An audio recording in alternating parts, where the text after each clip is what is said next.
Hello and welcome to SEC Football Predictions. I'm your host, Chris Lee at Southeastern 16, joined by Blake Lovell and Chase Robinson. Blake, we got a bunch of games to unpack today, not necessarily closer ones, but hey, it's always exciting when you get to see teams play for the first time, and when we're here to cover all that.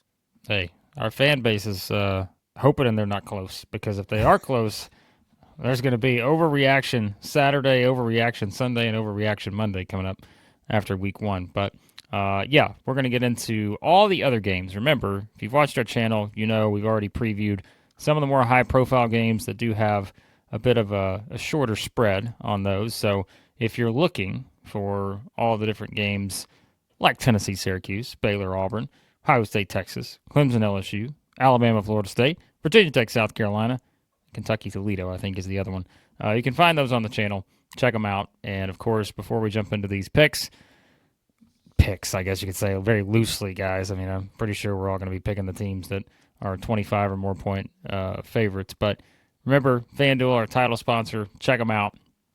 All the stuff they got going on. They're introducing new stuff every day because football season's here. You can bet on all these games we talk about if there actually has a spread. You can, of course, check out the same game parlays. You can do your future bets, bet on the college football playoff team, all that kind of stuff. It's all there. Have fun with it. Bet responsibly. But here we go.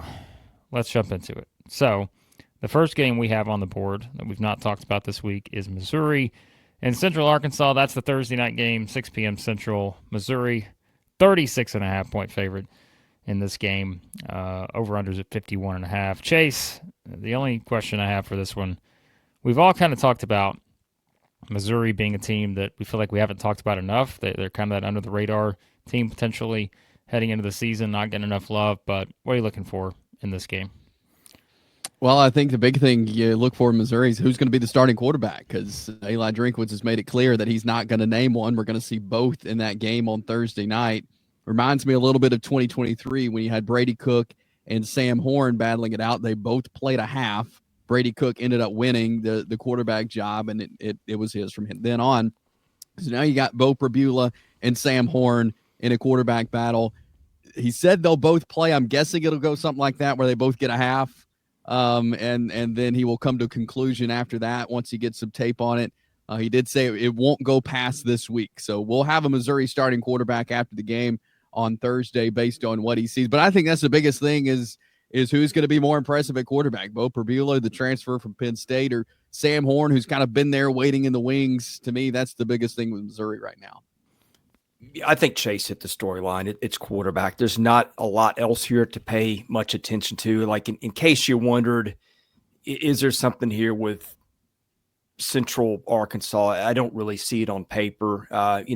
Eli Drinkwitz did mention their quarterback, Austin Myers. They don't have a lot of film on him. So, like, if you're looking for a storyline where this is interesting, maybe it's just the unfamiliarity and the sloppiness, but I don't see it. Central Arkansas was 6-6 last year, lost 34-31 to Arkansas State in the season opener, which was its only game against an FBS team. My computer model's got Missouri by 32. FanDuel's got it about the same thing, 36.5, I think. So, yeah, I'll take Missouri to win one big here. All right, so we're all on Missouri. This is the closest one we have in terms of these other games we're talking about. Mississippi State at Southern Miss, 11 a.m. Central on Saturday.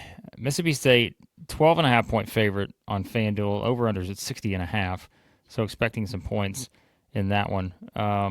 Chris, 12.5. That's an interesting number. I've seen some people, not many people, giving the scenario for the upset here and all that. But obviously, I think, for Mississippi State, it's a big game just because you're going on the road, and it's kind of one of those where you're not going on the road and as a 30-point favorite or anything. But, an interesting matchup here nonetheless in week one.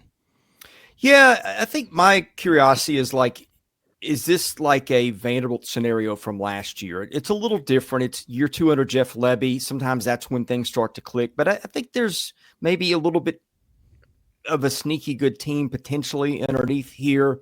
Second year in the offense, you get your quarterback who got hurt early last year. Now he's your guy, and Blake Shapen. Devon Booth is a good running back. I think one of the weaknesses for State, why it couldn't stay in games last year, was can it stop the run? It didn't for the most part, so now they bring in a bunch of transfers to see if they can shape that up. I think on the other sideline, the reason this game is interesting is Charles Huff left Marshall for Southern Miss, and boy, did he take his team with him to the point that Marshall won the Sun Belt and couldn't play in a bowl game.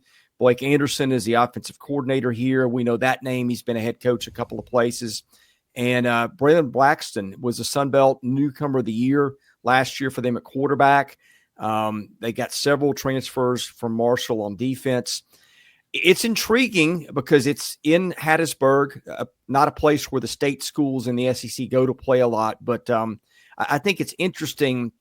I'm interested to see Mississippi State can take that step forward in year two. Nobody's talking about them.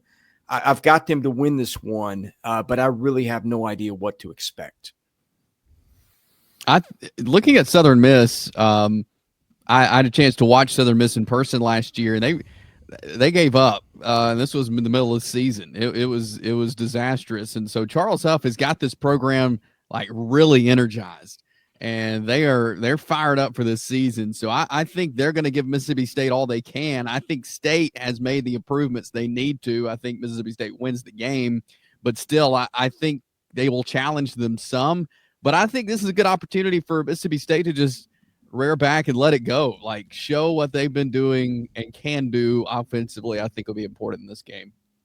Well, it's quite a segue into the next one because we are going to talk about Marshall and Georgia because, as you mentioned, Charles Huff comes over and Marshall just a completely different team this year. What do they have? 20-something players transferred out.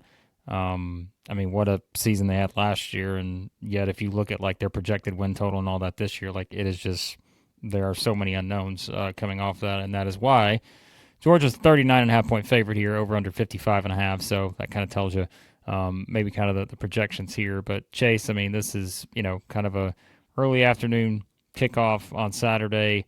I mean, this is one again that Georgia should handle easily. But I guess what are the biggest things you're looking for the Bulldogs here in this one? Yeah, I mean, I think this is a good opportunity for Gunnar Stockton. Like, it's his team now. He gets to be the starting quarterback and march out on and Stanford Stadium and lead his team. This is a good opportunity to be a good tone setter for the season.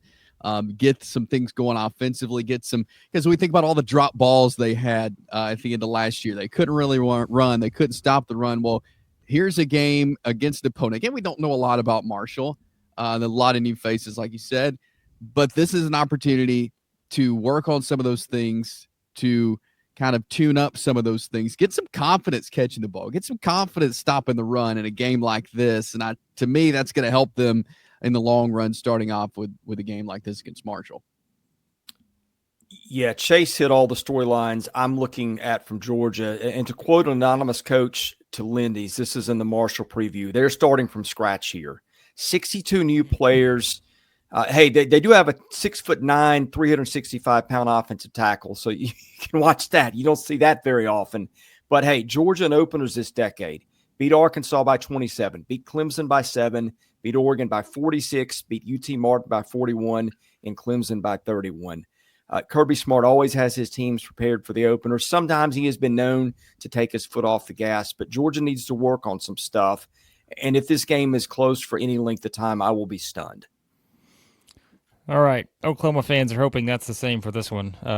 Or I say they're Oklahoma. I like to call them Chase U these days because Chase is all in on the Sooners, and they are 36.5-point favorites against Illinois State in this one over at FanDuel, over under 60.5 on this game. So I got to throw it to Chase first because, listen, I've said I've been high on Oklahoma.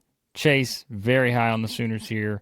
Are they going to be the surprise team of the SEC this season? Although I don't know at this point, as much as people are talking about it, I don't know if it'd be a huge surprise for them to just completely break out. Of course, it needs to happen for Brent Venables. But Chase, week 1 for the Sooners here. What are you looking at? I mean, you got to get it started right here. I mean, if you're going to have a special season, it starts with game 1. Can't go undefeated if you lose this one. So that's right. And, to me, this is one of those games, kind of like with some of these other ones, like you're going against an opponent and you want to win the game. and you want to prepare for that opponent and take them seriously. But you have an opportunity here, just like with these other ones, like hone up some things. Like you're playing with a new quarterback. You've got new running backs. You've got, guys who were out injured a lot last year. So to me, Oklahoma can use this to get on the same page, and they really need to, because especially their opponent in week 2. So use this game to hone some things up, get some confidence, like we were talking about with Georgia a second ago. Because again, if you want to do something special this year, you're going to have to be working on all cylinders. So you use this week to do that, and let John Mateer let him go to work for a little while, and see what he's all about. And I think we can learn some things about Oklahoma in this game. But I think, to me, it's just honing up a lot of and getting on the same page with a lot of these new guys. Yeah, FanDuel's got Oklahoma at 36.5, minus 36.5 going into this one, which, hey, take this for what it's worth, probably not much, but Illinois State is probably the best team of all these FCS teams that SEC teams are playing this week. It's number 6 in the preseason rankings. It's coming off a 10-win season. Illinois State probably favored double digits over these other FCS teams that are on the schedule. But it also is a team that gave up 40 to Iowa and got shut out last year in its one time playing in FCS teams. I don't know how you give up 40 points to Iowa, but this team did a year ago. It'll be the first ever game for Illinois State against an SEC team. They do have an experienced fifth-year quarterback who's put up good numbers. So that there is that. Not that I expect it to be a game, but if it is, some stuff to watch. Oklahoma offensive line kind of unsettled. We want to see what it looks like with John Mateer, with Ben Arbuckle. We want to see Deion Burks healthy. And the defense starts without a couple of guys here in Kendall Dolby and Eli Bowen, who are starters, I think are not on the depth chart or maybe out for this week. So if you squint and look for a good game, this is maybe one of those places, but I'm not really buying it. I think Oklahoma wins this one big. And again, we get to see what it looks like offensively for them, which I'm very much looking forward to seeing. All right. My key to the game, before we move on, my one key for Oklahoma in this game is stay healthy. Yes. They did not opener last year. Do that in the opener last year. I watched the Temple game. They dropped like flies. Yeah. Sorry. Yeah. No, I think that's what Oklahoma fans are hoping for too, in terms of their wish list for this game against Illinois State. Before we jump into the rest of the games here, let's quickly tell you about our friends at Game Time Sidekicks. I'm sure these guys over there got their cups out. Officially licensed stainless steel drinkware. Every SEC school, plus over 350 more universities. So if you're an SEC fan watching this, you want a nice cup, go over to Game Time Sidekicks. Tons of designs and logos offered for each of the schools. Plus, they have that college vault line we keep telling you about. Not many people have those. Everything from the stainless steel sippy cups, the tumblers, the 40-ounce bottles, the shaker cups, it's all there. If you want to show off your fine goods from Game Time Sidekicks in week 1, you can do that with our promo code SC16 for 20% off anything you buy over there. 20% off SC16 over at GameTimeSidekicks.com. Also, Rockform, the world's strongest magnetic phone case. Extreme protection, super strong magnets, the Rock Lock, secure mounting at Rockform, quality paramount. So you can expect the same military-grade standards with their case accessories as you do the actual cases. These things are incredible. If your team doesn't do well, I can't guarantee you that if you throw your Rockform phone case across, perhaps the house or something, that it's going to hold up. But I can pretty much guarantee you that it will. Because, again, it's the world's most strongest magnetic phone case. If your team isn't covering the spread, it's okay. Rockform's always covering the spread. SEC25 for 25% off. SEC25, 25% off over at Rockform. All right. Vanderbilt fans are excited. They're 36.5-point favorites against Charleston Southern. That's a night game, 6 p.m. Central on Saturday. Chris, the Commodores, trying to keep this thing going, and the same for Diego Pavia. Yeah, I'm not sure 36.5 is enough here. Charleston Southern was 1-11 last year, although it did lose 5 games, 5 points or less. New offensive scheme this year. So, again, if you're looking for a storyline where this is maybe closer than you think, it's the unfamiliarity. But I think in this one, the defense is good enough to win the game for Vanderbilt alone. Just keep Diego Pavia healthy. You don't really want to see him playing deep into the second half. I think Vanderbilt rolls pretty handily in this one against one of the worst teams we'll see an SEC team face in week 1. Yeah, that's what I was going to say too. Like, they need to take care of business early, because we saw later in the season when Diego Pavia got banged up a little bit, that's when things weren't going like they wanted him to. Let him play, the first half and try to sustain him, keep him healthy all season. Yeah, so Vanderbilt, put your foot on the gas, take care of business early in this one. All right, so Arkansas and Alabama A&M. There's no line over at FanDuel. But again, it's a non-FBS opponent here. Although, as we said, there was one that did have that. But Arkansas, Alabama A&M, Chase. Again, this is kind of a big year for Sam Pittman and company, and the Razorbacks trying to just be able to kind of take that next step. And I think that's the big question for Hog fans this season. And the question we had from Rusty yesterday on the live stream is: Arkansas going to go 10 for 10 on their drives in this game? That's what Rusty's looking for, but nonetheless, they should get the win here. Yeah, they should. And I'm interested to see some positions with Arkansas. Who's going to be the guys at receiver? Who's going to be the primary rusher for Arkansas? Like, I think I'm interested in seeing just who are some of these guys that you can count on for Arkansas this year. Yeah, there's no line on this game, but the model I put together, which is SP Plus and FPI and a couple others, has got Arkansas by 41. Look, Alabama A&M was 6-6 last year, but it lost 73-3 to Auburn in the opener last year, I think, with a running clock. So I just don't see much of interest here. Arkansas should put up a ton of points. Yes, Rusty, I think this offense has a chance to go 10 for 10 again, potentially. You just play a clean game. You try to stop the run. I think if Alabama A&M is running on you, that's a bad sign where your defensive line is a bit of a question mark coming into the season. But I don't think this one is interesting for more than about 10 minutes of game time. All right, no line for this one either, Chris. Florida and Long Island. Get things started there in Gainesville. Thoughts on DJ Lagway and company headed into game 1 of, again, what seems like a pretty important season for Billy Napier, but man, the expectations very high based on this roster. All right, I'm going to throw this one back to you guys off the jump, because this is the most interesting storyline. What's the better mascot, the Shark or the Gator? Oh, come on. We're an SEC channel here. You think I'm going to say Shark? Come on. I mean, a Shark can only get you in the water. Gators can get you in the water or on land. Or they can take you from land and take you into water. They're playing this game on land. That's going to happen. Yeah, so, Florida can play it in the water if it wants to. There's almost nothing interesting in this game other than I want to see how DJ Lagway looks. Is he healthy? Do the receivers make some plays? And, I mean, Long Island last year lost 45-0 to TCU in its only game. Ron Cooper was an assistant at LSU and A&M. He's their head coach. So there's some ties there, but I think this is probably the worst game on the board, and there's no line on it, but the model I've got has Florida by 52. Wow. All right. Chase, I mean, any additional thought? Like, I mean, I don't know what to really say. Set it up for you there, Chase. Yeah, not really. I mean, I agree. Seeing DJ Lagway's health is to me the biggest thing, what he looks like, and if he can stay healthy in this game and for the season. That clip right there is going to be used by the Long Island football Twitter account if they were to pull out the upset. There's no question. All right, Ole Miss and Georgia State. Ole Miss 35.5-point favorites in this one, over under 60.5 over at FanDuel. 6:45 p.m. kickoff on Saturday. Chris, Lane Kiffin's crew getting started against Georgia State.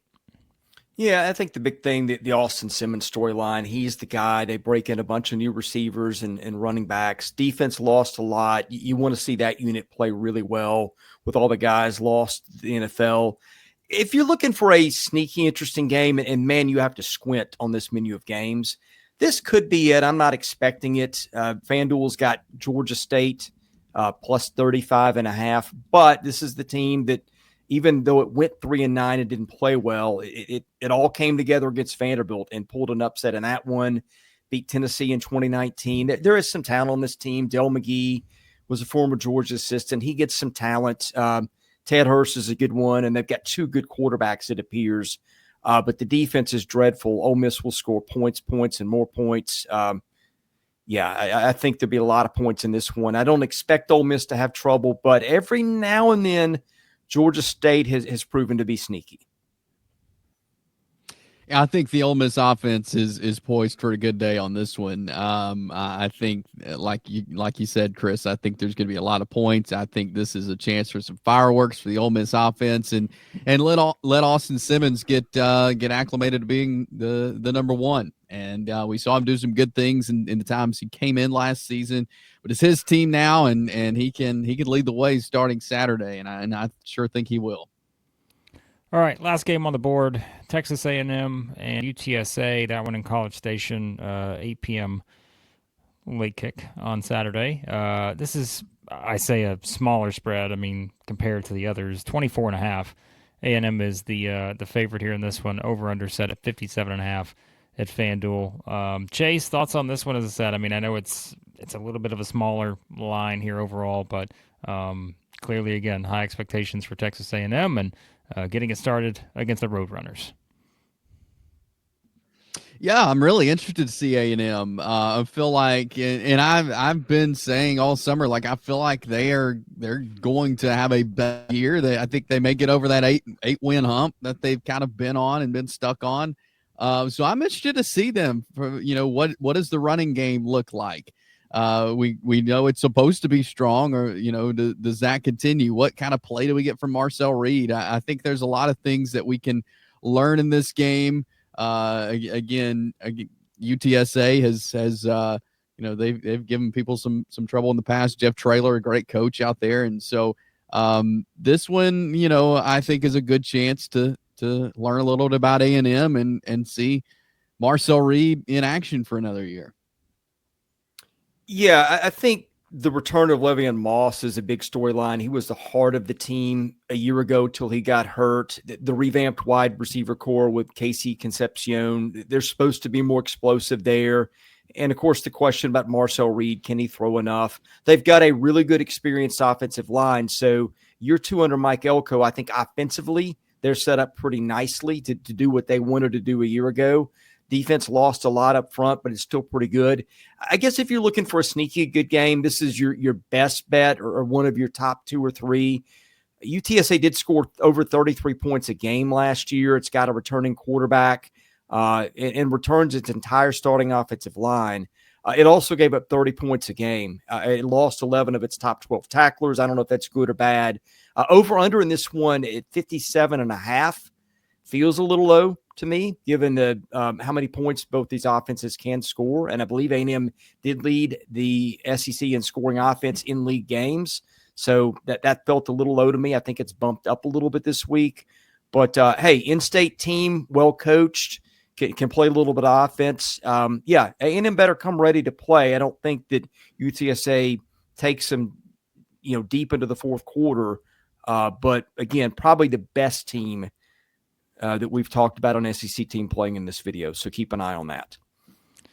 All right, there you go. As we said, all the other predictions you can find in other videos here on the channel. Hit that subscribe button, hit the like button, turn on those notifications so you know when we go live this weekend reacting to all these games in SEC football in week one. And remember, check out our friends at FanDuel, all those same game parlays, lots of wagers on each of these games you can make if they're on the board there. And again, have fun, bet responsibly with our friends at FanDuel. But we appreciate you guys watching as always, and we'll talk to you soon. Southeastern 16.